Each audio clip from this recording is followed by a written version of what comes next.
प्रधानमंत्री नरेंद्र मोदी ने दावा किया है कि देश में पसमानदा मुसलमानों से ऐतिहासिक अन्याय हुआ है। उनके साथ लगातार भेदभाव होता रहा है। मध्य प्रदेश की राजधानी भोपाल की एक रैली में प्रधानमंत्री के इस बयान से धर्मनिरपेक्षता के ठेकेदारों के बीच खलबली मच गई है। खुद को मुसलमानों का हितैषी और उनका रहनुमा बताने वाले दिल मिला गए हैं। ऑल इंडिया मजलिस-ए-मुत्तहिदा मुसलमीन यानी AIMIM चीफ असदुद्दीन ओवैसी के बयान को देखें तो बौखलाहट का अंदाजा लगाया जा सकता है। वो पसमानदा की बात करते करते PM मोदी पर व्यक्तिगत आक्षेप लगाने तक पहुंच जाते हैं। वो अपने लंबे चौड़े बयान के आखिर में कहते हैं कि अगर कानून बनाना ही है तो उन मर्दों के खिलाफ बनाना चाहिए जो शादी के बाद भी अपनी पत्नी को छोड़कर फरार हो जाते हैं। हिंदी प्रदेश का एक मशहूर कहावत है, हंसुआ के ब्याह में खुरपी के गीत। मतलब संदर्भ कुछ और बयानबाजी कुछ और। बात पसमानदा मुसलमानों की हो रही है और ओवैसी 3 तलाक के खिलाफ निर्मित कानून पर आ गए। खैर, यहाँ बात ओवैसी या उन जैसे नेताओं की नहीं, बात करेंगे कथित पिछड़ा कल्याण की राजनीति की। पिछड़ों की राजनीति करने वालों ने कैसे पिछड़ा वर्ग को कल्याण की जगह पूरा फोकस समाज में जहर घोलने पर रखा। ये संजोग नहीं है कि जिन दलों, संस्थाओं और शख्सियतों ने दलित पिछड़ा उद्धार का ठेका लिया वही खुद से मुस्लिम हितैषी होने का दम भी भरते हैं। लेकिन जब मुसलमानों में पिछड़े यानी पसमानदा मुसलमानों की बात आती है तो उनका रवैया बदल जाता है। वो हिंदुओं के, दलित, पिछड़े और आदिवासियों के अधिकारों की बात गला फाड़ फाड़ कर करते हैं। उनके मुंह मुसलमानों के पिछड़ों पर बिछ जाते हैं। पसमानदा पर बिल्कुल चुप्पी, घोर सन्नाटा। ऐसा क्यों? क्योंकि मकसद पिछड़ों का हित नहीं, अपनी राजनीति का उल्लू सीधा करना है। हिंदुओं के पिछड़ों के कल्याण के बहाने समाज में जिस तरह का जहर बोया गया वो मुसलमानों के बीच नहीं हो सकता। पिछड़ों की राजनीति करने वालों के दोहरेपन की इंतहा यह है कि वो हिंदुओं में पिछड़ों के अधिकारों की बात तो करेंगे, लेकिन मुसलमानों में पिछड़ों की खुद बात करना तो दूर, कोई दूसरा करे तो उसे सांप्रदायिक ठहराने में तनिक देर नहीं करते। पिछड़ों की राजनीति करने वाले हर एक दल की हालत यही है। उन्होंने हिंदुओं को कथित उच्च जातियों, ब्राह्मण, राजपूत, वैश्य और कायस्थ के खिलाफ अभियान छेड़ा। उन्हें ऐतिहासिक रूप से शोषित साबित करने की हर कोशिश की।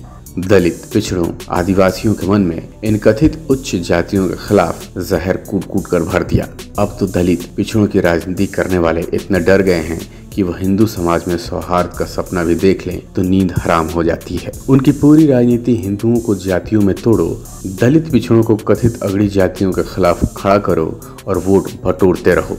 आज दलित राजनीति का हाल ये है कि जिस किसी को भी खुद को दलित हितैषी साबित करना होता है वो हिंदू प्रतीकों पर जोरदार हमला करता है। आखिर बिहार के शिक्षा मंत्री चंद्रशेखर यादव को रामचरितमानस के खिलाफ जहर उगलने की जरूरत क्यों पड़ी? उत्तर प्रदेश में स्वामी प्रसाद मौर्य ने उनका समर्थन क्यों किया? आखिर रामचरितमानस की प्रतियां जलाकर दलितों का किस तरह से कल्याण हुआ? साफ है कि पिछड़ों को कथित उच्च जातियों और हिंदू धार्मिक प्रतीकों के खिलाफ भड़काने की पूरी कवायद जहरीली राजनीति का हिस्सा है, पिछड़ा कल्याण का मार्ग नहीं।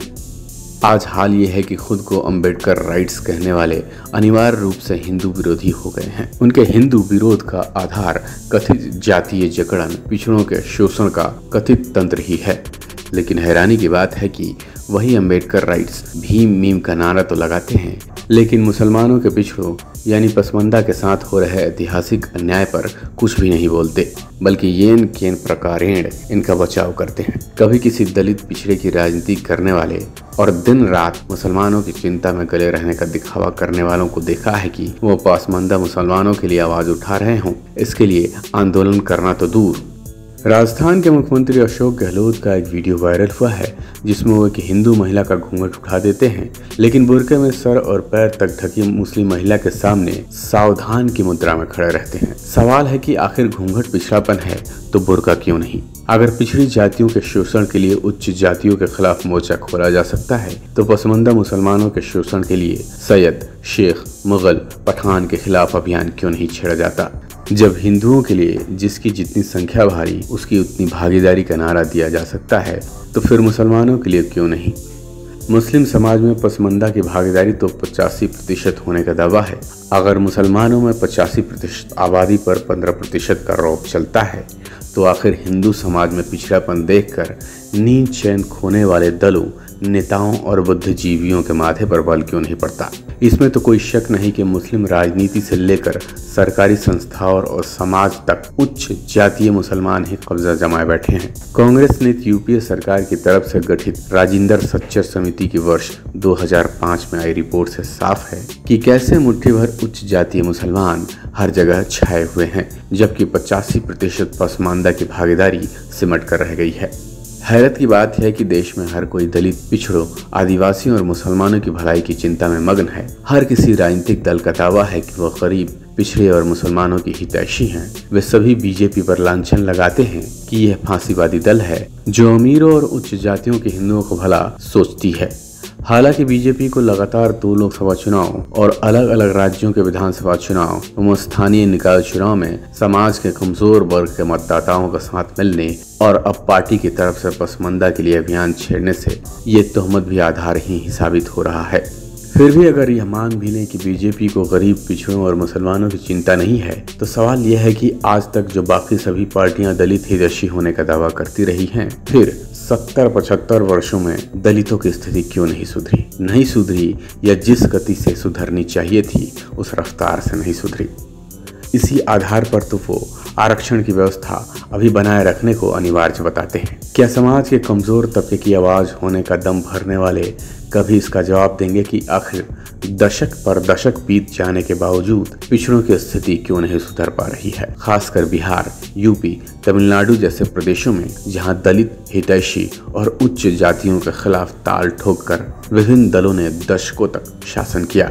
वहीं दलितों, पिछड़ों के हालात कितने बदल गए हैं। अगर बदले हैं तो पसमानदा मुसलमानों के हालात क्यों नहीं बदलने चाहिए, उनके हितों की बात क्यों नहीं होनी चाहिए, उन्हें क्यों नहीं बताना चाहिए कि कैसे उनकी उच्च जातियां उनका शोषण कर रही हैं।